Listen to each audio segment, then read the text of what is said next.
Hello and good morning everyone. भाई आज का क्लास शुरू करते हैं। एक्सरसाइज 6.4 हम लोग पढ़ रहे थे। एक्सरसाइज 6.4 का प्रश्न संख्या 3 तक हो गया था।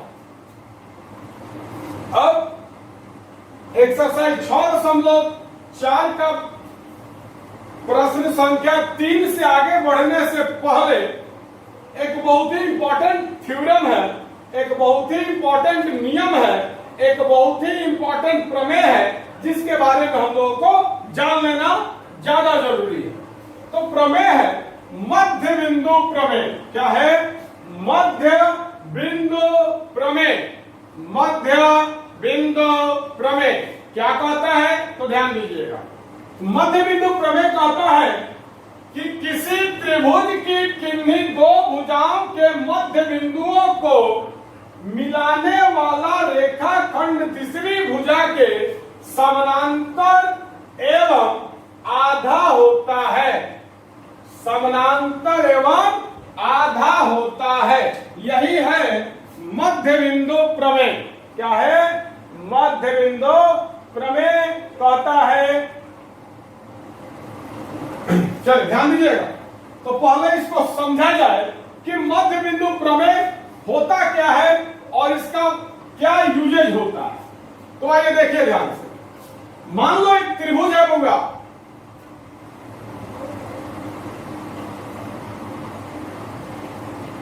मान लें एक त्रिभुज है ए बी सी। एक त्रिभुज है ए बी सी। अब इस त्रिभुज एबीसी में 3 गो भुजा है। एक भुजा है ए बी, एक भुजा है बी सी और एक भुजा है ए सी। एक भुजा है ए बी, एक भुजा है बी सी और एक भुजा है ए सी। इस तीनों भुजाओं में किसी दो भुजाओं का मध्य बिंदु। अब मान लो कि बिंदु डी जो है वो भुजा ए बी का मध्य बिंदु है। बिंदु डी क्या है? बिंदु डी भुजा AB का मध्य बिंदु है।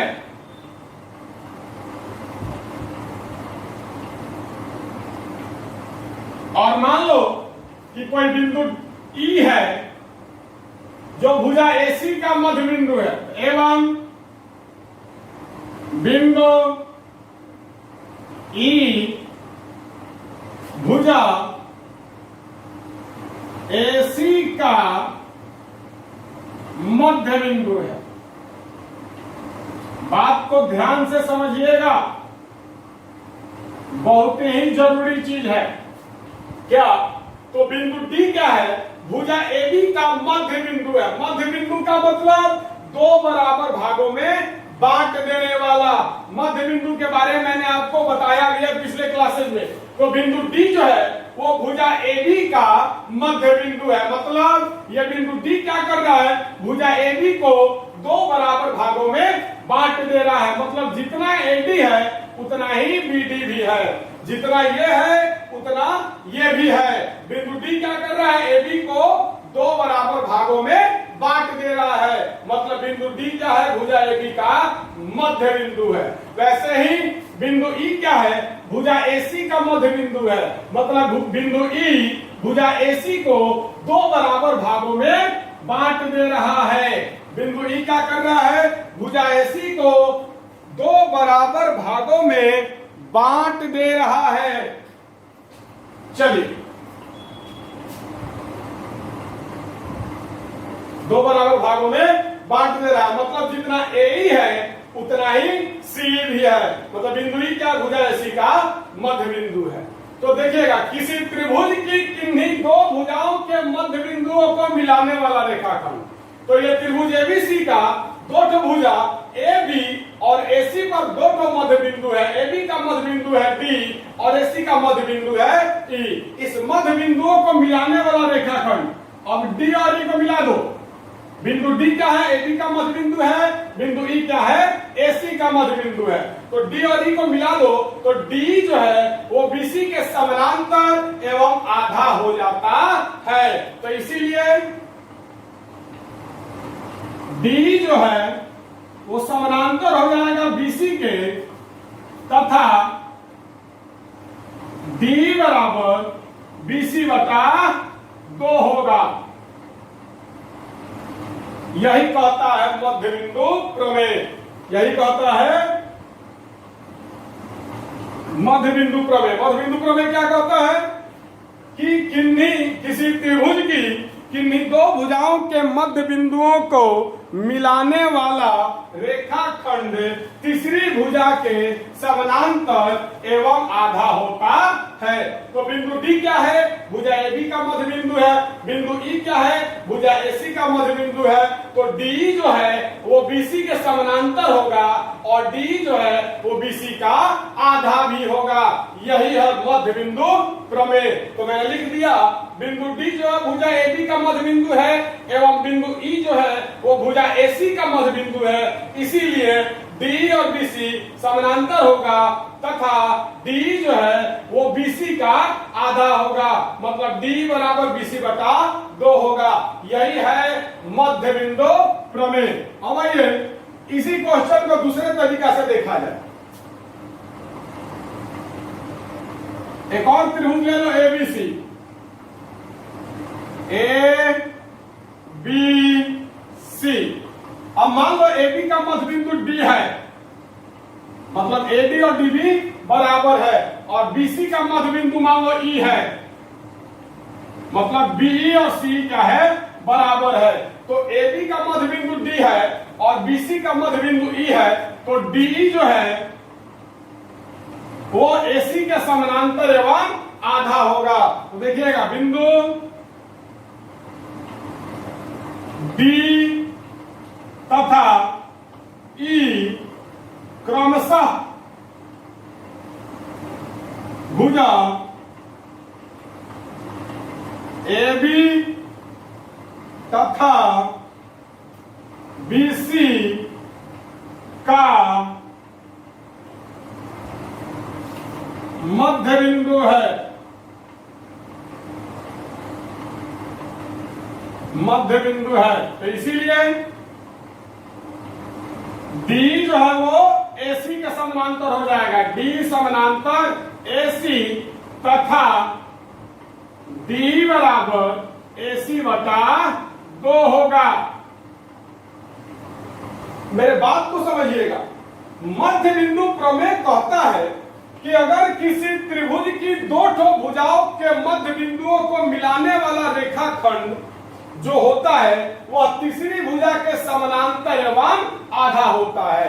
ये जो D है ये AB का मध्य बिंदु है और ये जो E है वो AC का मध्य बिंदु है। तो DE जो है वो BC के समानांतर एवं BC का आधा हो जाएगा, मतलब D बराबर BC बटा 2 हो जाएगा। अब आइए ऐसे ही मान लो कि D जो है AB का मध्य बिंदु है और E जो है वो BC का मध्य बिंदु है। तो DE जो है वो AC के समानांतर एवं AC का आधा हो जाएगा, मतलब D समानांतर AC तथा D बराबर AC बटा 2 हो जाएगा। वैसे ही एक और एग्जांपल ले लिया जाए।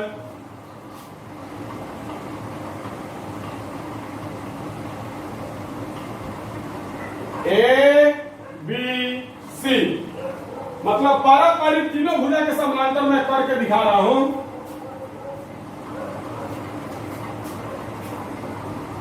अब देखिएगा, मान लो BC का मध्य बिंदु D है, मतलब बिंदु D जो है वो BC को 2 बराबर भागों में बांट रहा है, मतलब BD और CD बराबर है। वैसे ही AC का मध्य बिंदु मान लो E है, मतलब बिंदु E क्या कर रहा है, AC को 2 बराबर भागों में बांट रहा है। तो ये जो D है ये AB के समानांतर हो जाएगा। तो लिखिएगा बिंदु D तथा E क्रमशः भुजा BC तथा AC का मध्य बिंदु है।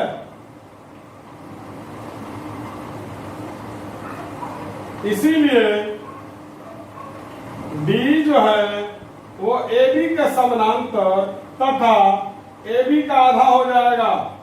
D बराबर AB बटा 2 होगा। तो चलिए वीडियो को रोक करके उसको उतारिए, फिर से हम समझाएंगे।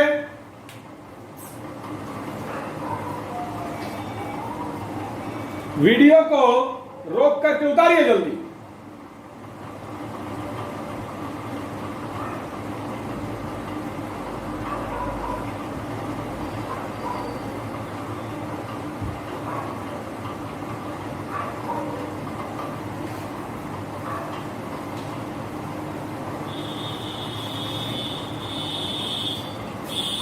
चलिए, तो आई थिंक आप लोगों ने वीडियो को रोक करके उतार लिया।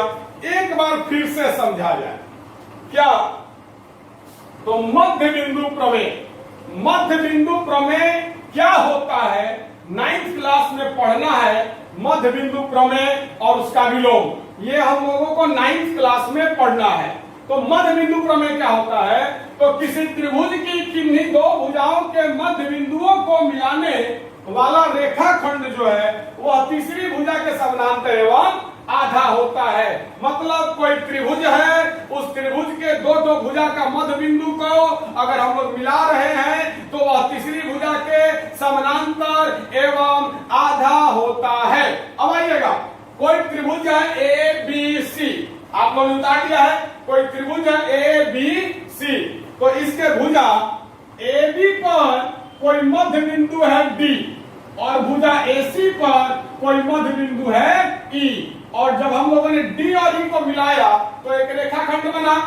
AB का मध्य बिंदु D है, AC का मध्य बिंदु E है, D और E को मिलाएं तो एक रेखाखंड D बना। तो ये जो D है ये BC के समानांतर होगा। D जो है BC के समानांतर होगा तथा ये जो D है ये BC का आधा होगा। अगर BC 4 सेंटीमीटर होगा तो D 2 सेंटीमीटर होगा। अगर BC 8 सेंटीमीटर होगा तो D 4 सेंटीमीटर होगा। मतलब D जो है वो BC का आधा होगा। मतलब DE बराबर BC बटा 2 होगा। तो मध्य बिंदु का मतलब क्या होता है? दो बराबर भागों में बांटने वाला। मध्य बिंदु का मतलब क्या होता है? दो बराबर भागों में बांटने वाला। अब आइए इस एग्जांपल पर, ये जो बिंदु D है ये AB का मध्य बिंदु है। मतलब AB को ये बिंदु D दो बराबर भागों में बांट दे रहा है। जितना AD है उतना ही BD भी है। और ये जो बिंदु E है ये BC का मध्य बिंदु है। मतलब जितना BE है उतना ही CE भी है। तो बिंदु D और बिंदु E जो है वो AB और BC का मध्य बिंदु है। तो ये जो DE है ये तीसरी भुजा, तीसरा भुजा कौन है जो बच गया? तीसरी भुजा के समानांतर एवं आधा होता है। तो यहाँ पर मैंने लिखा है कि बिंदु D तथा बिंदु E क्रमशः AB तथा BC का मध्य बिंदु है। इसीलिए D जो है वो AC के समानांतर तथा D जो है वो AC का आधा होगा। वैसे ही इस एग्जांपल पर भी आइए, बिंदु D जो है वो BC का मध्य बिंदु है, बिंदु E जो है वो AC का मध्य बिंदु है। तो ये जो D है ये AB के समानांतर तथा D जो है AB का आधा होगा। तो मध्य बिंदु प्रमेय क्या कहता है कि किसी त्रिभुज के दो भुजाओं के मध्य बिंदुओं को मिलाने से जो रेखाखंड बनता है वह तीसरी भुजा के समानांतर एवं आधा होता है। आइए आगे बढ़ते हैं। आई थिंक आप लोगों को समझ में आ गया होगा।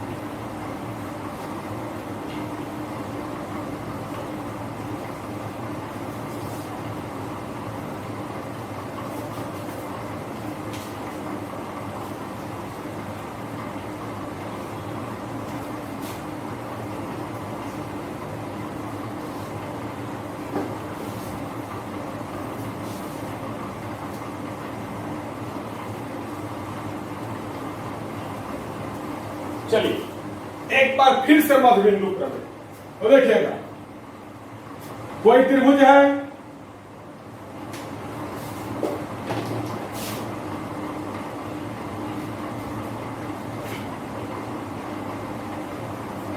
कोई त्रिभुज है, मान लो ए बी सी। अब इस त्रिभुज के किसी दो भुजा का मध्य बिंदु को मिलाने से, मान लो ए बी का मध्य बिंदु डी है, मतलब बिंदु डी क्या कर रहा है, ए बी को दो बराबर भागों में बांट दे रहा है। मतलब अगर ए बी का लंबाई 4 सेंटीमीटर है तो ए डी 2 सेंटीमीटर हो जाएगा और बी डी भी 2 सेंटीमीटर हो जाएगा। मतलब ए बी और बी डी क्या हो जाएगा, बराबर हो जाएगा। अब मान लो कोई बिंदु है ई जो AC का मध्य बिंदु है, मतलब मान लो अगर AC जो है वो 10 सेंटीमीटर होगा तो AE जो है वो 5 सेंटीमीटर हो जाएगा और C जो है वो भी 5 सेंटीमीटर हो जाएगा। मतलब बिंदु E क्या है, AC का मध्य बिंदु है। अब AB का मध्य बिंदु D है और AC का मध्य बिंदु E है, तो जब D और E को मिलाएंगे, मतलब दोनों मध्य बिंदुओं को मिलाएंगे तो ये जो रेखा बनेगा ये तीसरी भुजा के समानांतर एवं आधा होगा। मतलब D जो है वो BC के समानांतर होगा, ये जो D है वो BC के समानांतर होगा एवं आधा भी होगा, एवं D जो है वो BC का आधा भी होगा, मतलब BC/2 होगा। यही कहता है मध्य बिंदु प्रमेय। तो ये दोनों समानांतर होगा एवं ये इसका आधा होगा। कैसे, तो मध्य बिंदु प्रमेय से।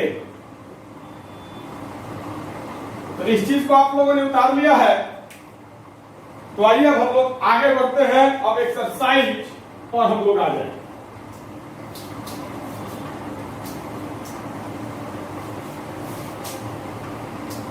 तो आइए अब एक्सरसाइज पे आते हैं। हम लोग पढ़ रहे थे एक्सरसाइज 6.4।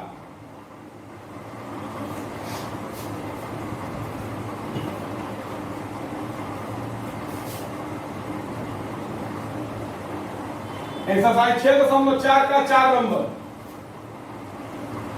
बोल रहा है कि यदि दो समरूप त्रिभुजों के क्षेत्रफल बराबर हो, दो समरूप त्रिभुज है और दोनों समरूप त्रिभुज का क्षेत्रफल क्या है, बराबर है, तो सिद्ध कीजिए कि वो त्रिभुज सर्वांगसम होते हैं। आइए पहले फोटो बनाइए, दो त्रिभुज का फोटो बनाइए। मान लीजिए ये एक त्रिभुज है ए बी सी, एक और त्रिभुज है मान लो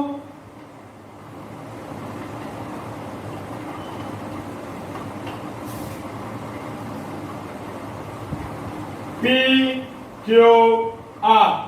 अब क्वेश्चन दे रहा है कि ये दोनों त्रिभुज समरूप है और ये दोनों त्रिभुज का क्षेत्रफल भी क्या है, बराबर है। तो दिया है क्या क्या दिया है,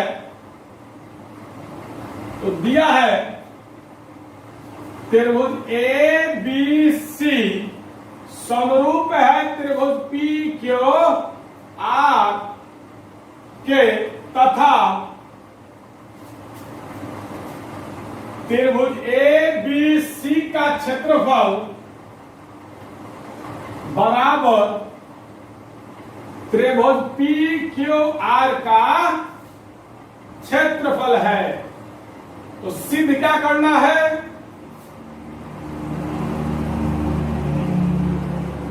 तो सिद्ध करना है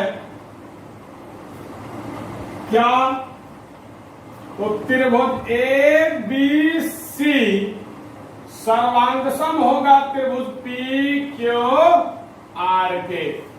मतलब समझिएगा कहने का, क्वेश्चन बोल रहा है एक तरीके का प्रमेय भी है। क्वेश्चन बोल क्या रहा है, तो दो त्रिभुज अगर सर्वांगसम हो और क्वेश्चन बोल रहा है कि अगर दो त्रिभुज समरूप हो और दोनों त्रिभुज का क्षेत्रफल बराबर हो तो सिद्ध करना है कि दोनों त्रिभुज सर्वांगसम भी होगा। तो मान लो हम लोग दो त्रिभुज ले लिए, एक त्रिभुज ए बी सी और एक त्रिभुज है पी क्यू आर। ये दोनों का दोनों त्रिभुज क्या है, समरूप है तथा इस दोनों त्रिभुज का जो क्षेत्रफल है वो बराबर है। ये आपको क्वेश्चन दिया है। तो सिद्ध करना है कि ये दोनों त्रिभुज सर्वांग सम भी होगा। तो समरूप है और क्षेत्रफल बराबर है, ये हमको दिया हुआ है। और सिद्ध क्या करना है, तो ये दोनों त्रिभुज सर्वांग सम होगा। अब आइए प्रमाण में। प्रमाण लिखिएगा। चूंकि त्रिभुज ए बी सी समरूप त्रिभुज पी क्यू आर दिया है। त्रिभुज ए बी सी और त्रिभुज पी क्यू आर क्या है, समरूप है। ये बात दिया हुआ है। तो इसीलिए त्रिभुज ए बी सी का क्षेत्रफल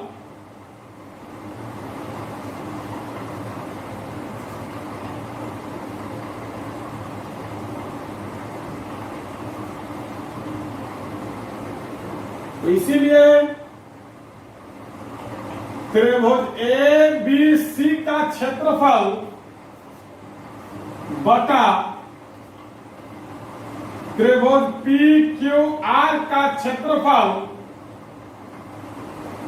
बराबर ए बी बटा पी क्यू का होल स्क्वायर बराबर बी सी बटा क्यू आर का होल स्क्वायर बराबर ए सी बटा पी आर का होल स्क्वायर। कैसे,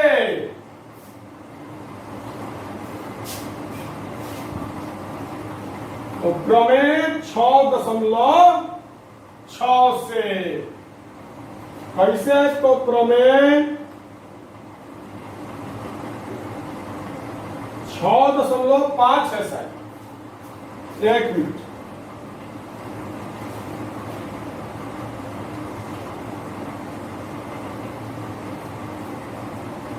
प्रमेय 6.5 से। प्रमेय 6.5 कहता क्या है, ये जानना ज्यादा जरूरी है। आइए, फोटो मिटाना पड़ा है कुछ कारण से, फिर से छोटा छोटा दो फोटो बना लेते हैं।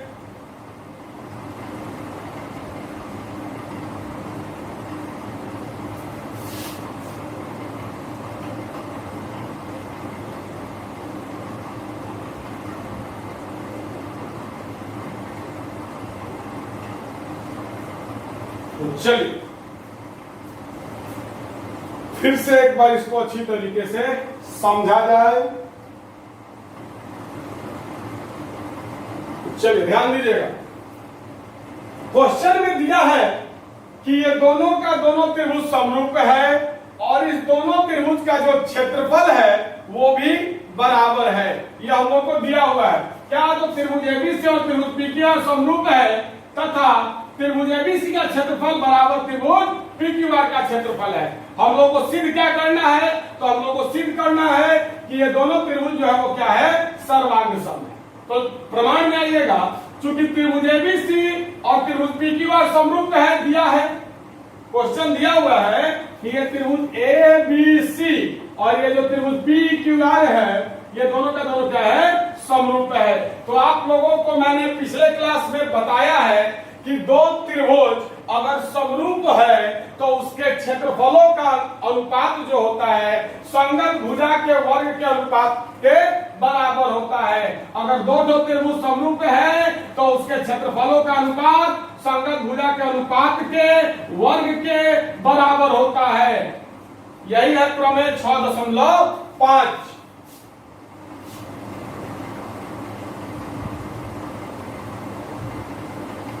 प्रमेय 6.5 आप लोगों को पिछले क्लास में मैंने बताया है।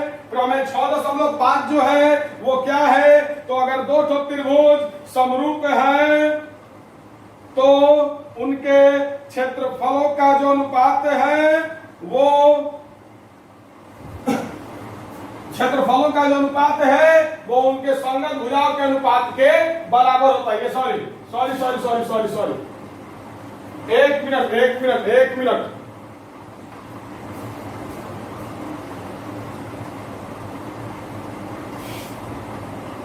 एक मिनट।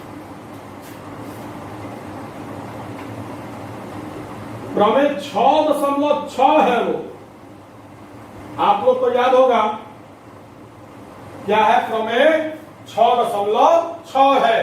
तो फिर से एक बार, प्रमेय 6.6 क्या है? हम थोड़ा सा वही हम सोच रहे थे भाई, पहला थेल्स है, दूसरा थेल्स का विलोम है, तीसरा का आपको जो है वो एंगल एंगल एंगल है, चौथा एस एस एस है, पांचवा एस एस है, तो ये 6 होगा। तो चलिए प्रमेय 6.6, प्रमेय 6.6 मैंने आपको पिछले क्लास में पढ़ाया था। प्रमेय 6.6 क्या कह रहा था कि अगर दो त्रिभुज समरूप है तो उसके क्षेत्रफलों का अनुपात उसके संगत भुजा के अनुपात के वर्ग के बराबर होता है। ये मैंने आपको बताया हुआ है पिछले क्लास में। तो आइए, ये दोनों त्रिभुज एबीसी और त्रिभुज पीक्यूआर, ये दोनों समरूप है, दिया हुआ है। तो त्रिभुज एबीसी का क्षेत्रफल और त्रिभुज पीक्यूआर के क्षेत्रफल का जो अनुपात है वो संगत भुजा के अनुपात के वर्ग के बराबर होगा। संगत भुजा के अनुपात के वर्ग के बराबर होगा। संगत भुजा के अनुपात के वर्ग के बराबर होगा। ये कहता है प्रमेय 6.6। तो वही ए पी, ए का संगत कौन? पी है, तो ए के सामने बीसी है, पी के सामने क्यूआर है, तो बीसी और क्यूआर संगत भुजा हो जाएगा।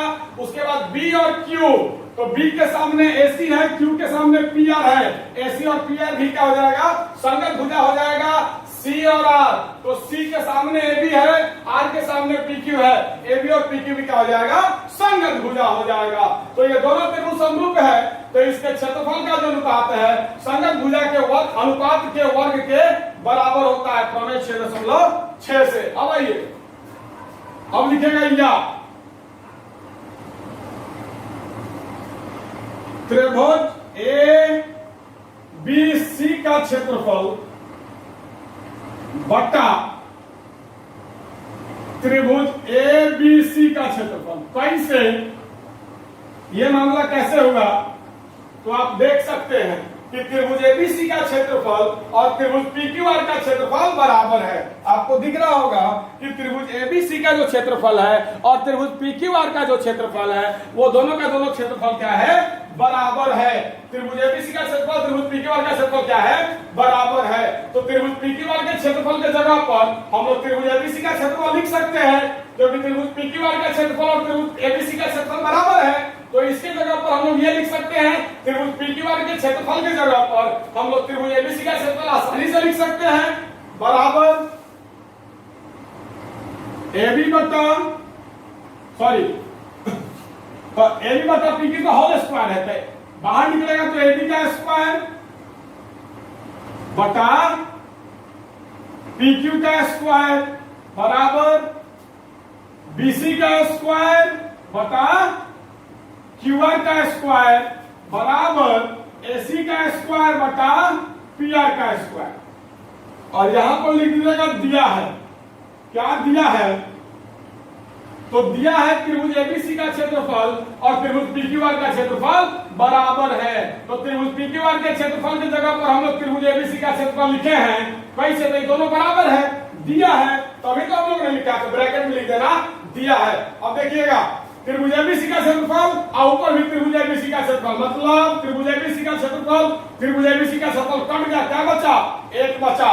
तो यहां एक बराबर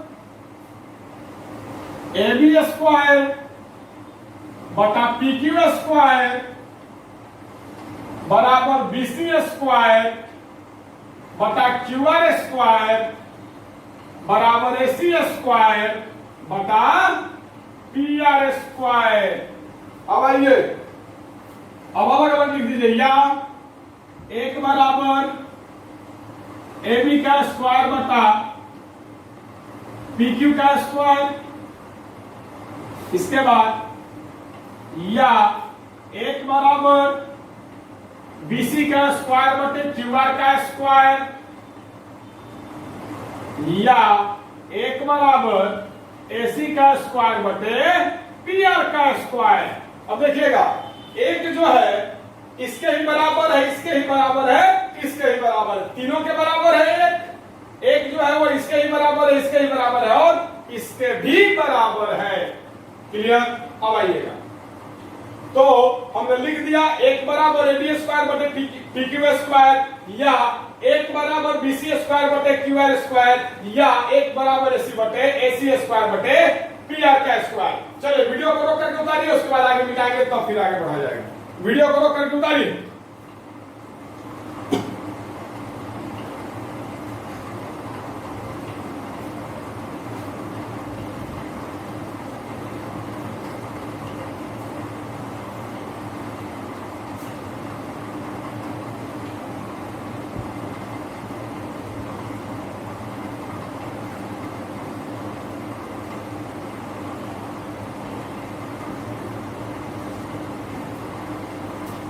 चलिए ऐसे आप लोगों ने उतार लिया होगा।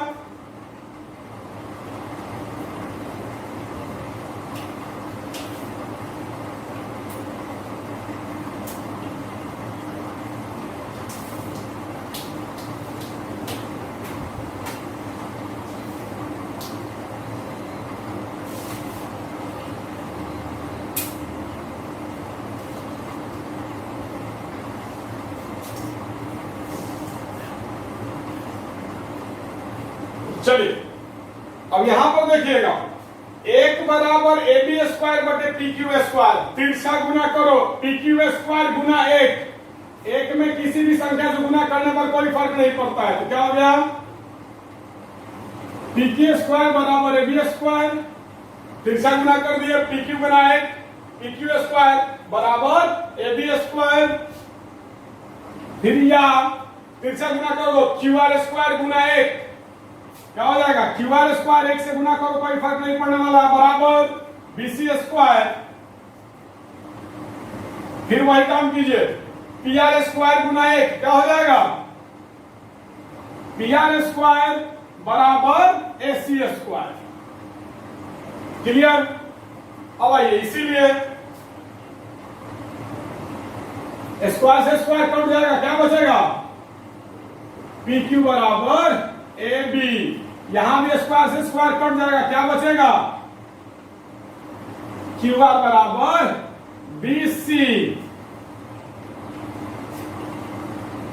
यहां भी स्क्वायर से स्क्वायर कट जाएगा, क्या बचेगा? पी आर बराबर ए सी, पी आर बराबर ए सी। दोनों साइड स्क्वायर होता है तो कट जाता है, दोनों साइड स्क्वायर होता है तो कट जाता है, माइंड में डाल लीजिएगा ये बात। अब आइए,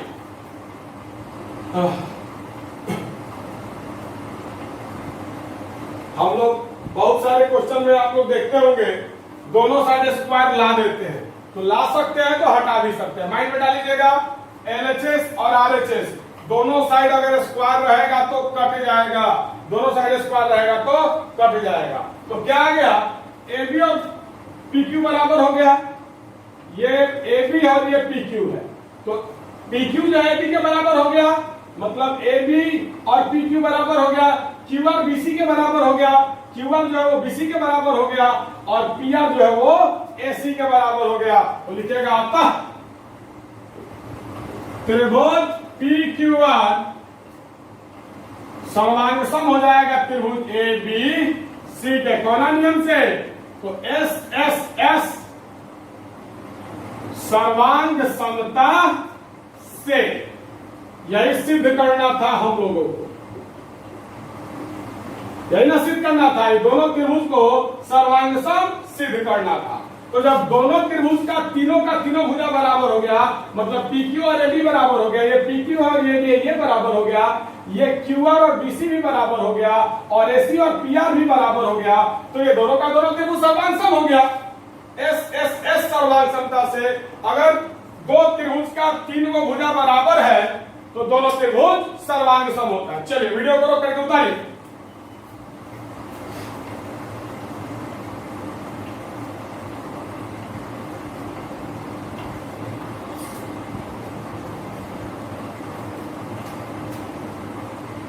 वीडियो को रोक करके उतारिए।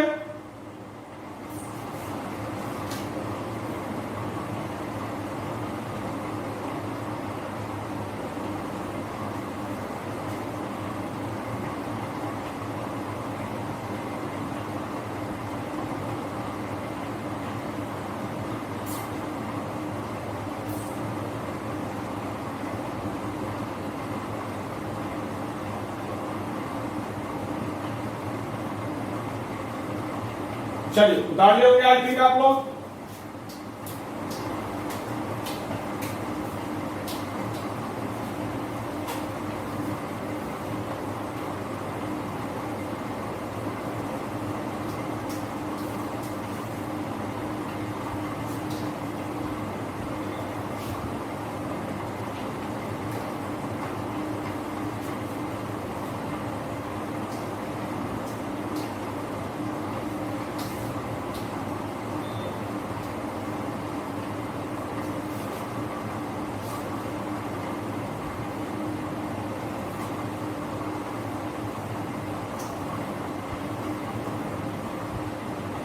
अब आइए अगले प्रश्न की तरफ। प्रश्न संख्या 5 काफी खूबसूरत प्रश्न है। इसी प्रश्न के लिए मैंने आप लोगों को मध्य बिंदु प्रमेय बताया है। प्रश्न संख्या 5,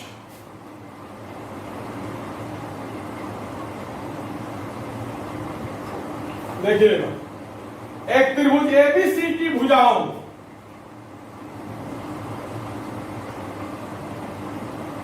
एक त्रिभुज एबीसी है।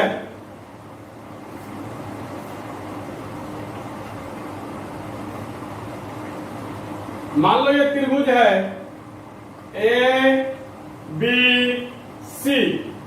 इस त्रिभुज एबीसी की भुजा ए बी बी सी और सी ए के मध्य बिंदु क्रमशः डी ई एफ है। ए बी का मध्य बिंदु डी है, बी सी का मध्य बिंदु ई है और एसी का मध्य बिंदु एफ है।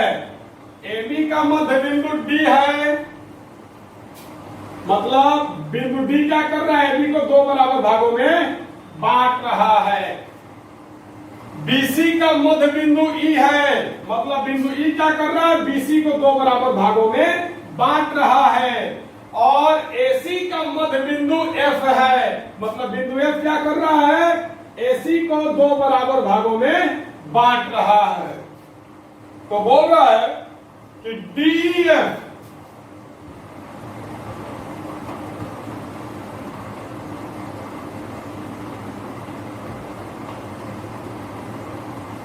त्रिभुज डी ई एफ और त्रिभुज ए बी सी के क्षेत्रफलों का अनुपात ज्ञात कीजिए। तो दिया है, क्या दिया है, तो आइए देखते हैं। दिया है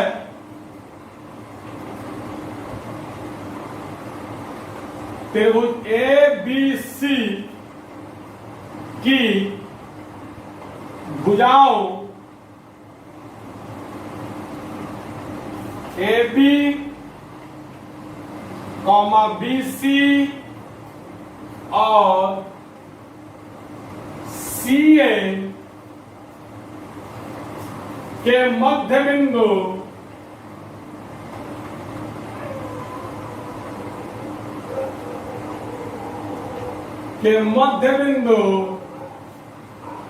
क्रमशः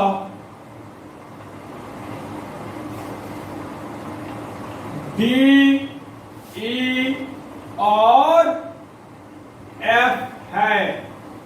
तो हम लोगों को छोटका त्रिभुज और बड़का त्रिभुज के क्षेत्रफलों का अनुपात ज्ञात करना है। चिंता मत कीजिए, समझाने की गारंटी मेरी है। तो चलिए इसको समझा जाए। त्रिभुज एबीसी की भुजाओं, त्रिभुज एबीसी है, एबीसी इसका भुजा एबी का मध्य बिंदु डी है, बीसी का मध्य बिंदु ई है और एसी का मध्य बिंदु एफ है। तो आइए अब हल किया जाए। चलिए लिखिएगा, 1 बाय 1 लिखिएगा। चूंकि बिंदु डी तथा ई क्रमशः भुजा ए बी तथा बीसी का मध्य बिंदु है।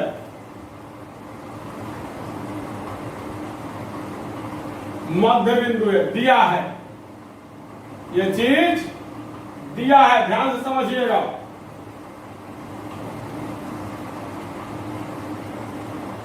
दाहिना हाथ त्रिभुज ए बी सी, यही है त्रिभुज एबीसी।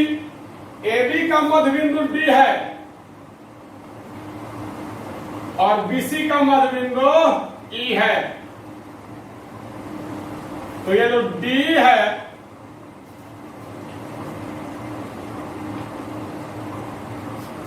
AB का मध्य बिंदु D है और BC का मध्य बिंदु E है। तो आइए इस त्रिभुज में से एक पार्ट हम लोगों ने काट दिया, ठीक है। क्वेश्चन में दिया है AB का मध्य बिंदु D है और BC का मध्य बिंदु E है। एक पार्ट हम लोगों ने काटा, तो यहां पर मैंने लिखा है चूंकि बिंदु D तथा E, बिंदु D तथा E क्रमशः भुजा AB तथा BC का मध्य बिंदु है। बिंदु D जो है वो AB का मध्य बिंदु है और बिंदु E जो है वो BC का मध्य बिंदु है। ये बात दिया है, तो इसीलिए DE जो है वो समानांतर हो जाएगा AC के तथा आधा भी, तथा D जो है वो AC का आधा हो जाएगा, मतलब D बराबर AC बटा 2। कैसे? तो मध्य बिंदु प्रमेय से इसको मान लो समीकरण 1, ठीक है। अभी तुरंत हम क्लास शुरू करने से पहले मैंने आपको मध्य बिंदु प्रमेय बताया था। मध्य बिंदु प्रमेय क्या कह रहा है? तो ये जो DE है ये AC के समानांतर एवं आधा होगा। मध्य बिंदु प्रमेय क्या कहता है? तो अगर मध्य बिंदुओं को मिलाने से बना हुआ रेखाखंड तीसरी भुजा के समानांतर एवं आधा होता है, तो बिंदु D जो है वो AB का मध्य बिंदु है और बिंदु E जो है वो BC का मध्य बिंदु है। तो DE जो है वो AC के समानांतर तथा D जो है वो AC का आधा, मतलब D बराबर AC बटा 2 हो जाएगा। कहां से? तो मध्य बिंदु प्रमेय से। इसको समीकरण 1 मान लो। अब आगे आओ, अब लिखना तथा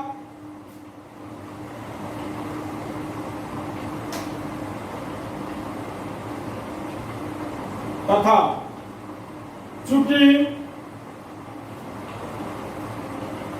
बिंदु D तथा F क्रमशः भुजा AB तथा AC का मध्य बिंदु है, दिया है। अब आइए इस टॉपिक पे, इसके कहने का क्या तात्पर्य है वो देखा जाए। तो त्रिभुज ABC है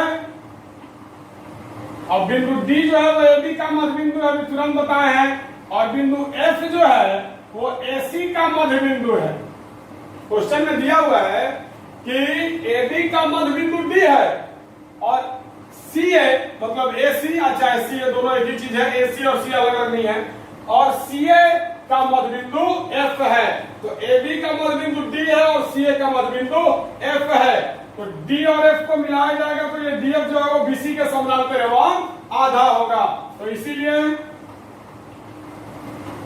DF समानांतर BC, ये जो DF है BC के समानांतर तथा BC का आधा होगा, तथा DF बराबर BC बटा 2। कैसे? तो मध्य बिंदु प्रमेय से, मध्य बिंदु प्रमेय से इसको मान लो समीकरण 2। क्या मान लो? समीकरण 2। अब लिखिएगा एवं, बारी बारी से तीनों में चलेंगे। अब लिखिएगा एवं चूंकि बिंदु E तथा F क्रमशः बिंदु E तथा F जो है वो क्रमशः भुजा बीसी तथा एसी का मध्य बिंदु है। ये बात दिया है, क्या है? तो दिया है, क्या दिया है? तो बिंदु E मतलब ये तथा बिंदु F, ये जो है एक मिनट,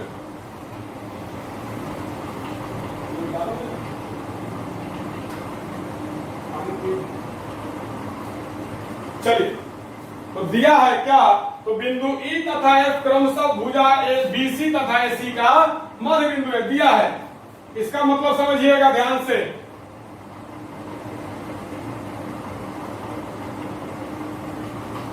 त्रिभुज यही है ABC, यही त्रिभुज है ABC,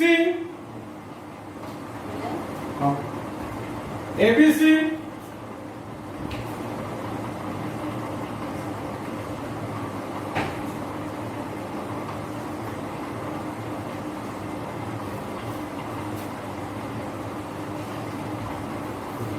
चलिए देखिएगा, तो बिंदु E जो है वो BC का मध्य बिंदु है, BC का मध्य बिंदु E है, दिया है, और CA का मध्य बिंदु F है, तो ये CA का मध्य बिंदु कौन है? F। तो जब हम लोग E और F को मिलाएंगे तो ये EF जो है वो AB का के समानांतर और आधा होगा मध्य बिंदु प्रमेय से, तो लिखेगा इसीलिए EF समानांतर AB होगा, तथा EF जो है वो AB का आधा भी होगा, EF जो है वो AB का आधा भी होगा। कैसे? तो मध्य बिंदु प्रमेय से। तो लिख दीजिएगा कैसे हुआ है? तो मध्य बिंदु प्रमेय से। अब इसको मान लो समीकरण 3, पहले उतारो वीडियो को रोक करके, उसके बाद आगे बढ़ा जाएगा।